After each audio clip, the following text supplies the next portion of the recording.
Okay everyone, welcome back to my channel. My name is cammyandrea and I went to my fave Walgreens and I decided to pick up some new Milani products and try them out. First product is the Milani Glow. It's a skin tint. Everyone has skin tints these days. It's in the shade 310. I wanted to try that. Next is the Milani Eye Patches. It is the cherry scent and they actually smelled really good. I'm going to apply those first. It comes in a set of 2 eye patches and they're really juicy, you guys. One second while I open it up. It comes with a lot of juice in there, people. Now, these under eye patches were really moisturized. So if you suffer from dry under eyes, I believe these would be good for you. Upon smelling them, they smell really nice. It's a light fragrance of cherry.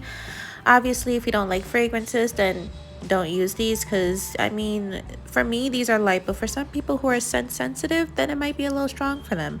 I've already had my skincare on. All I needed to do was just apply these eye patches, and as I applied them, they did stick. Now it says on the packaging to leave them on there for at least 10 to 15 minutes. I chose to leave them on for 10. Okay everyone, it's been 10 minutes. Now upon putting them on, I did feel a slight tingly sensation, and then it went from tingly to cooling.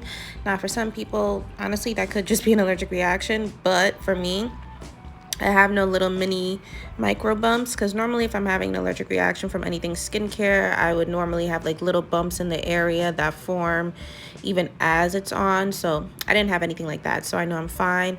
Now as you can see, there's also some leftover juice from the eye patches. I just went ahead and put that over top on my eyelids because I mean, why not? Our eyelids need moisturizer as well. So I just wiped that in, tapped it in, tap tap tap, and I liked how it left my under eyes looking. If they looked moisturized. Next up, I went into priming. You guys have seen this primer before. It's the Icy Sherbet Primer from Pretty Filter Touch of Soul. I went ahead and wanted to apply a primer because I've never had a skin tint before, but I still wanted to have the most easiest application possible, so I just put that on, spread it all over my face to just mattify my face and take care of any of those pesky pores I have. So once I pat that in, I go in with the second primer as well. You'll see here soon.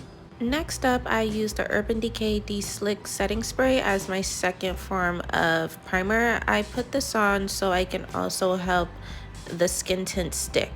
Alright y'all, so Milani came out with a new product. It is called the Milani Glow Hydrating Skin Tint in shade 310. It has 29% squalene, electrolytes, and coconut water. Now I will use my NYX blending brush to apply that and a little bit of Maven Beauty Rose Water over top of the brush.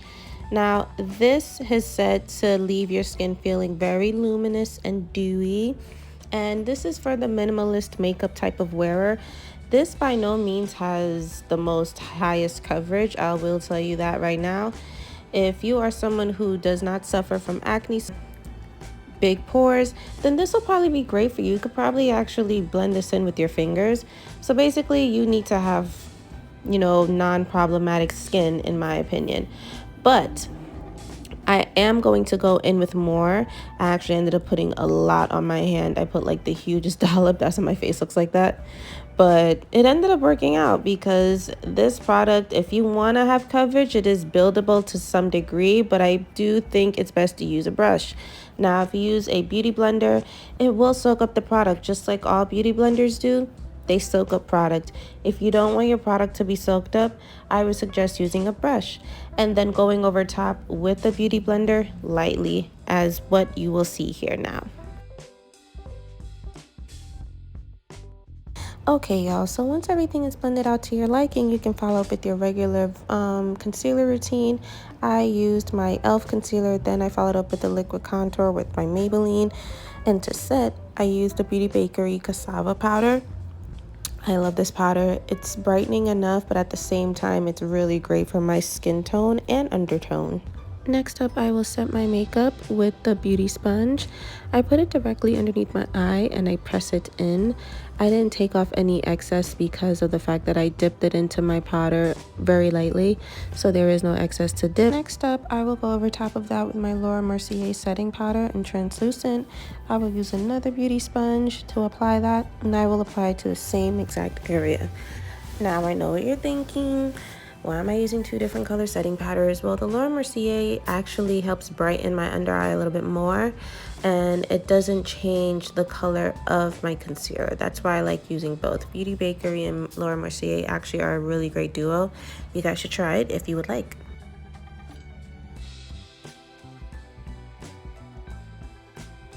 Now I will take my Cover FX setting powder, and this is the loose setting powder in Translucent Deep. I will apply this to all of my areas on the outer part of my face. Oh my gosh, my new favorite part, blush. I have recently gotten into blush. I never used to wear it at all. I used to actually wonder, why do people my skin tone have to put it on when we're so deep in chocolate and rich? But now I see it actually brings out our face and it brings out our skin tone. And it's not such a negative thing. And this is me learning and growing up that, you know, it's not just for anyone of a lighter skin tone. And that was me being ignorant to the education around skin tones and things like that. So I had to grow up and realize that blush is for everyone. And you should embrace it, Camille. And you look good in it. Okay, everyone, on to lips. We have the Amore Satin Matte Lip Cream from Milani in shade 9. It is called Velvet. Now, this has a certain scent. Milani, you know, their lipsticks always have a certain scent. This is more of like a pinky nude.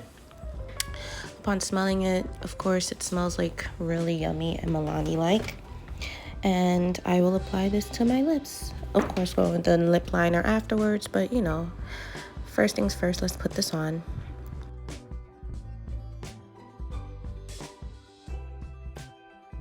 Alrighty guys, now that she is on, this had a slight tingly feeling when you put it on. I don't know if I'm the only one this happened to, but yeah.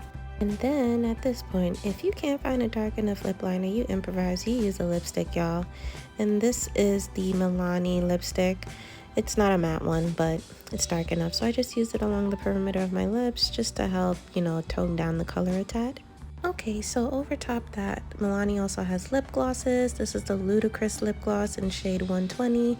I didn't know they had this lip gloss. It was on sale in Walgreens, so I decided to try it out.